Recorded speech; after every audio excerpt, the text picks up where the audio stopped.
Anda sedang mencari cara semula jadi untuk mengatasi masalah jerawat yang sering mengganggu penampilan?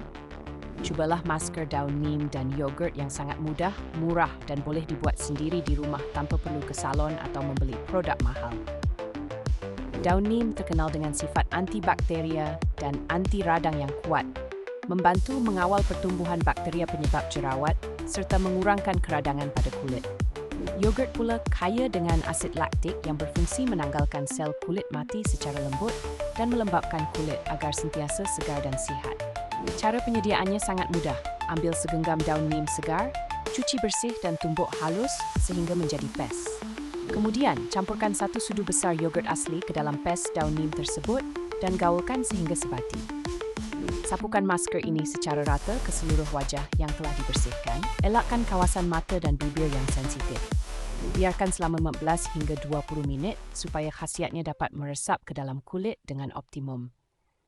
Selepas itu, bilas wajah dengan air suam, kering-keringkan dengan tuala bersih. Amalkan penggunaan masker ini 2 hingga 3 kali seminggu untuk mendapatkan hasil yang terbaik.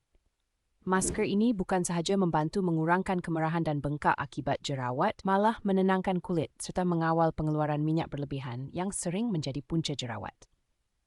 Dengan rutin penjagaan ini, Anda boleh miliki kulit yang lebih bersih, licin, dan bebas jerawat tanpa perlu berbelanja mahal atau menggunakan bahan kimia keras.